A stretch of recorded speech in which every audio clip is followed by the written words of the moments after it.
নমস্কার। ভগবান কি আছে নাকি নাই এই ভিডিওটি অবশ্যই দেখুন। এই যে ধরুন কোথায় আপনার ভগবান কোথায়? এই যে মানুষ এত কষ্ট পাচ্ছে এ করছে, এত আপনি কাটছেন, এত কষ্টে আপনি আছেন, মানে ভগবানের কোনোদিন দেখা পেয়েছেন? কেউ না কেউ তো পেয়েছে, না, কেউ কে না সে কেউ কে? আমারই মতো কেউ না কেউ তো পেয়েছে। ভগবান বলে একটা বস্তু আছে তো, না নাই? আপনি কি বলেন? বিশ্বাসের উপর ডিপেন্ড করে। টোটালটাই বিশ্বাস তো।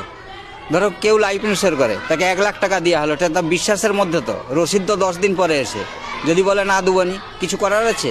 আচ্ছা, এই জগতে আমি এসার আগে যা কিছু আমরা ভোগ করি, বা সকাল থেকে সন্ধ্যা পর্যন্ত নিত্য প্রয়োজনীয় যা কিছু, সেটা কারো একজনের ব্যক্তিগত সম্পদ তো। সেই ব্যক্তিটাকে না দিয়ে খাওয়া মানে চুরি করে খাওয়া তো। তাহলে ধর্মের প্রথম সংজ্ঞাটাই হচ্ছে যে আমাদের চৌর্যবৃত্তি নষ্ট করতে হবে প্রথম। আর দয়া, দয়া যদি না থেকে ধর্ম কখনো দাঁড়াতে পারেনি। আমরা তো দয়াহীন লোক, ধরে লও স্বার্থপরতা, নিজের দিকটা খালি দেখি, অপরের পাশে আমরা দাঁড়াতে শিখিনি।